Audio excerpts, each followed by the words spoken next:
안녕하세요. 세포언니 한재원입니다. 오늘의 주제는요, 20대 여성분들, 여대, 여촌에서만 사시던 분들이 남자친구를 사귈 수 있는 기회가 너무 없기 때문에 결혼을 하고 안 하고를 떠나서 누구를 만나고 싶고, 그 다음에 연애를 하면 재밌잖아요. 살랑살랑 설레이는 감정도 재밌고, 그렇기 때문에 어디서 만나야 될까라는 고민들을 많이 한다는 얘기를 제가 들었거든요. 예전에 제가 봤던 글, 그 다음에 경험담들을 들어볼 때 좋은 남자를 만나려면 일단 새벽에 일찍 학원에 와서 공부하는 남자를 만나는 게 영어 학원이나 중국어 학원이나 자기 발전을 위해서 애쓰는 새벽 학원에 나가서 공부를 하러 나오는 사람과 만나게 되는 게 좋다는 얘기를 제가 본 적도, 얘기를 들은 적도 있고요.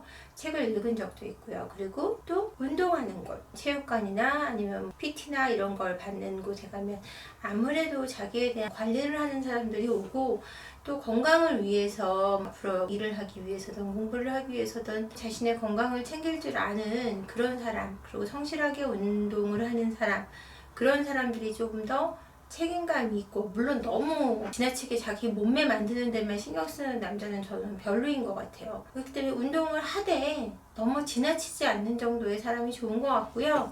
또 젊으신 분들은 동호회를 나가보셔도 좋을 것 같아요. 근데 제가 추천하는 동호회는 영어 동호회나 아니면 아무래도 뭔가 발전을 위해서 하는 동호회를 나가야 되거든요. 외제차 동호회, 골프 동호회, 이런 것들은 별로인 것 같아요. 그런 것들은 거의 유부남들 위주로 돼 있고요. 그래서 20대 여성분들이 나가면 좀 위험한 것 같아요. 자기 나이도를 만날 수 있는 그런 곳이 좋고, 그 다음에 볼링 같은 동호회도 젊으신 분들이 많이 오는 것 같고, 그리고 술집 같은 곳에 만난다고 해서 그건 꼭 나쁜 건 아니거든요. 그냥 나이트클럽이나 이런 곳은 비추해요. 그런데 오시는 분들은 습관적으로 다니기 때문에 하룻밤의 재미를 위해서 오는 성향이 강한 사람들이기 때문에 나이트클럽이나 라운지바 같은 곳에 가는 거는 권하고 싶지 않고요. 동호회도 좀 발전을 위한 거, 새벽에 공부를 하기 위해 나오는 학원, 운동하는 것, 이런 곳을 좀 추천드리고 싶어요. 그러다 보면은 아무래도 자주 부딪히게 되고요.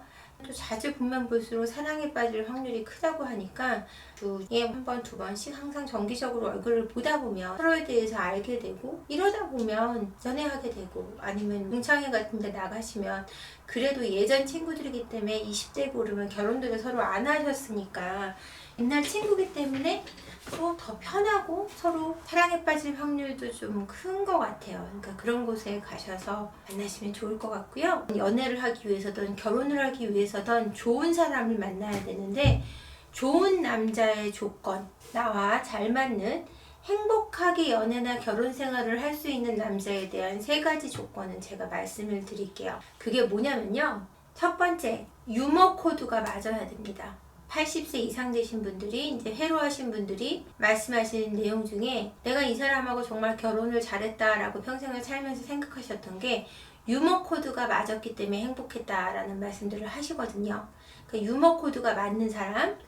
두 번째, 자기 자존감이 확실한 사람. 자존감은 제가 늘 반복하지만 인생의 키예요. 자존감이 있는 사람과 자존심이 있는 사람은 굉장히 다른데요. 자존감이 있되 자존심이 더 큰 사람은 그것도 자존감을 짓눌러서 진정한 자존감을 발휘하지 못하는 경우가 많아요. 자존감이 정말 있는 사람, 그 다음에 성실한 태도를 가진 사람, 이 3가지가 가장 중요한 코드라고 생각하시면 돼요. 성실함이 있는 사람은 우리가 꼭 성공을 해야 되는 건 아니지만, 그래도 끝까지 인생을 살아가면서 자신을 포기하거나 아니면 무너지거나 이럴 때도 그 성실함을 무기로 다시 일어서고, 그다음에 가족을 책임지고 아내와 아니면 애인에 대한 책임감을 지닌 사람들이거든요. 성실하다는 건 어떤 목적이나 목표가 분명하고 자신의 행동의 결과가 좋을 것이라고 생각하는 긍정적인 마인드가 있다는 얘기거든요. 그러니까 여러 가지로 많은 장점을 가지고 있다고 보시면 되죠. 근데 성실하기만 하고 자존감이 없는 사람들은 또 문제가 됩니다.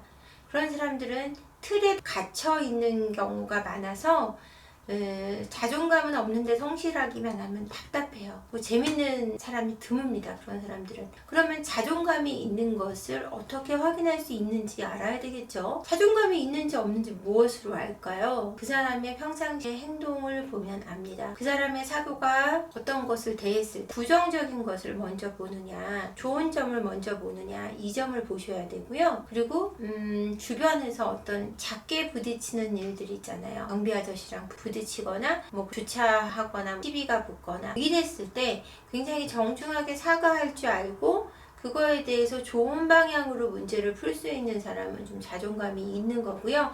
뭐 100번에 100번은 다 그렇지 않을 수도 있겠죠. 특별하게 화날 수도 있으니까요.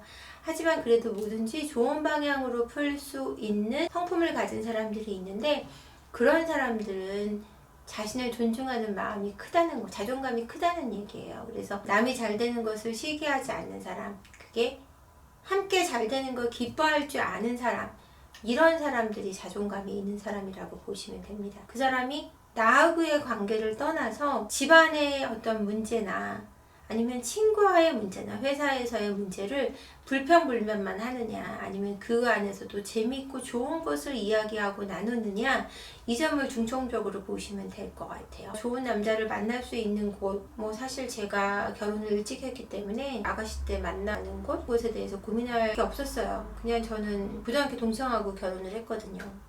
그렇기 때문에 뭐 그런 건 없었지만 제가 줄곧 연애를 하거나 부부 상담을 하거나 이렇게 상담을 해보면서 느끼는 것은 아무래도 자기 발전을 위해 움직이는 장소, 그 장소가 좋다는 것이고요. 그리고 유머 코드가 맞고 자존감이 있고 성실한 남자를 선택하셔야 된다는 것만큼은 확실하게 말씀드릴 수 있습니다. 그래서 혹시 이 남자가 자존감이 있나요? 이 사람은 어떤 사람인 건가요? 라고 알고 싶으시면 뭐 상담편지 주신 그 글로서만 제가 판단을 하겠지만 글 안에 함축되어 있는 느낌으로 제가 답변은 드릴 수 있을 것 같아요. 물론 제 답변이 100% 정확하다고 말할 수는 없겠죠. 근데 만약에 제게 묻고 싶지 않고 이 사람이 어떤지 궁금한데 모르겠다면 자신의 느낌을 믿으시면 돼요. 자신이 느껴지는 것이 그 사람에 대한 바른 판단입니다. 자신에 대해서 확신을 갖는 것, 그게 바로 자존감이기도 하거든요. 본인도 자존감이 있어야 자존감 있는 사람을 만났을 때 함께 존중하고 존중받을 수 있지 않을까요? 여러분 좋은 분 만나셔서 연애하고 싶으신 분들 부디 좋은 사람 만나기를 바라고요. 인생에서 좋은 것을 볼 줄 아는 긍정적인 것을 바라보는 여러분이 되기를 바라면서 이번 주제로는 이만 마칠게요. 끝까지 들어주셔서 고맙습니다.